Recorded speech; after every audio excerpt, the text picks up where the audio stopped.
ನಮಸ್ತೆ ನನ್ನೆಲ್ಲ ಸ್ನೇಹಿತರಿಗೆ. ಕತ್ತಲೆಗಳನ್ನು ಮೀರಿ ಬೆಳಕು ನೀಡುವುದರಿಂದಲೇ ದೀಪಕ್ಕೆ ಬೆಲೆ. ಕಷ್ಟವನ್ನು ಮೀರಿ ಬೆಳೆದು ನಿಂತಾಗಲೇ ಬದುಕಿಗೊಂದು ಬೆಲೆ. ಸುರಿದು ಹೋದ ಮಳೆ ಸುರಿದು ಹೋದ ಮೇಲೆ ಮತ್ತೆ ಎಂದಿಗೂ ನಿಮಗೆ ಸಿಗಲಾರದು. ಹಾಗಂತ ನಾವು ಅದರೊಳಗೆ ಕಳೆದು ಹೋಗಬಾರದು. ಕೈ ಒಳಗೆ ಇರದೆ ಕೈಗೆ ಸಿಗಲಾರದ ನಾಳೆ. ಚಿಂತೆಗಳನ್ನು ಬಿಟ್ಟು ಕಣ್ಣೆದುರಿಗೆ ಇರುವ ಆ ಕ್ಷಣಗಳನ್ನು ಆನಂದವಾಗಿ ಅನುಭವಿಸಬೇಕು. ಅಸೂಯೆ ಪಡುವವರಿಗೆ ಸರಿಯಾಗಿ ನಿದ್ರೆ ಬರುವುದಿಲ್ಲ. ಅಹಂಕಾರ ಪಡುವವರಿಗೆ ಸರಿಯಾಗಿ ಸ್ನೇಹಿತರೇ ಇರುವುದಿಲ್ಲ. ಅನುಮಾನ ಪಡುವವರಿಗೆ ಸರಿಯಾಗಿ ಜೀವನವೇ ಇರುವುದಿಲ್ಲ. ತಿಳಿಯದ ಜೀವನಕ್ಕೆ ತಿಳಿಸಲು ಬರುತ್ತಾರೆ ಸಾವಿರಾರು ಜನ. ಆದರೆ ತಿಳಿದೂ ತಿಳಿಯದೆ ಹಾಗೆ ಆಯ್ಕೆ ಮಾಡಿ ಅದರ ಹಿಂದೆನೇ ಓಡುತ್ತಾರೆ. ಅದುವೇ ಹಣ.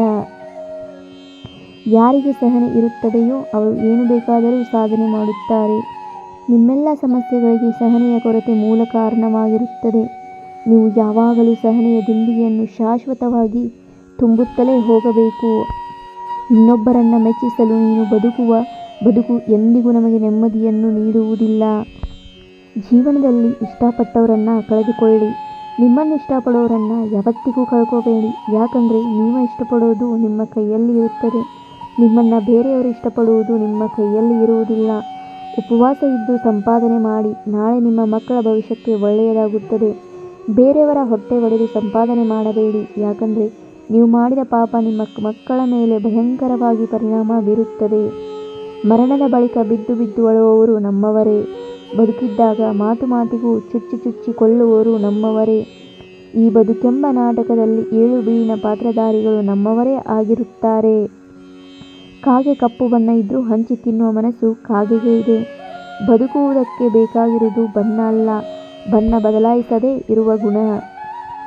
ಮನುಷ್ಯ ಹೂಗಳಂತೆ ಬದುಕುತ್ತಾನೆ. ದುಃಖದಲ್ಲಿದ್ದಾಗ ಹೂಗಳಂತೆ ಬಾಡುತ್ತಾನೆ. ಮನಸ್ಸಿನಲ್ಲಿ ಸಂತೋಷ ಬಂದಾಗ ಅರಳುತ್ತಾನೆ. ಅರಳಿ ಬಾಡುವ ನಡುವೆ ನಗಿಸುತ್ತಾ ನಗುತ್ತಾ ಬಾಳುವುದೇ ಜೀವನ.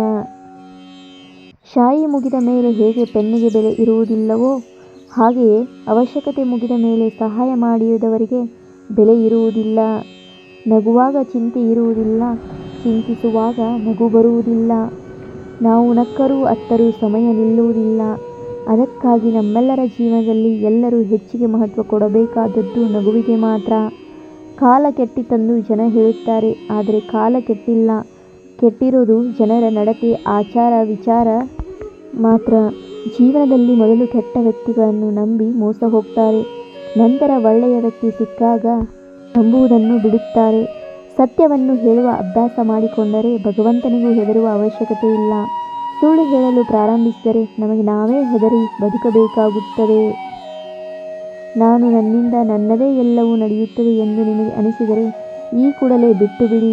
ಯಾಕಂದರೆ ನೀವು ಬರುವ ಮುಂಚೆ ಈ ಜಗತ್ತು ನಡೀತಾ ಇತ್ತು. ನೀವು ಇಲ್ಲದೇ ಇದ್ದರೂ ಕೂಡ ಈ ಜಗತ್ತು ನಡೀತಾನೇ ಇರುತ್ತೆ. ಸಂಪತ್ತು ಎಷ್ಟೇ ಇದ್ದರೂ ಸಂಸ್ಕಾರ ಮಾತ್ರ ಒಳ್ಳೆಯ ಗೌರವವನ್ನು ತಂದುಕೊಡುತ್ತದೆ. ಯಾಕಂದರೆ ಸಂಪತ್ತಿಗೆ ಬೆಲೆ ಕಟ್ಟಬಹುದು, ಆದರೆ ಮನುಷ್ಯನ ಸರಳತೆಗೆ, ಆಚಾರ ವಿಚಾರ ನಡತೆಗೆ ಬೆಲೆ ಕಟ್ಟಲು ಸಾಧ್ಯವಿಲ್ಲ. ಕೃಷ್ಣನನ್ನು ನಂಬಿ ಮೋಸ ಹೋದವರು ಈ ಜಗತ್ತಿನಲ್ಲಿ ಯಾರೂ ಇಲ್ಲ. ಈ ವಿಡಿಯೋ ಏನಾದರೂ ಇಷ್ಟವಾದರೆ ದಯವಿಟ್ಟು like, comment, share and subscribe ಮಾಡೋದನ್ನು ಮರಿಬೇಡಿ. Thanks for watching.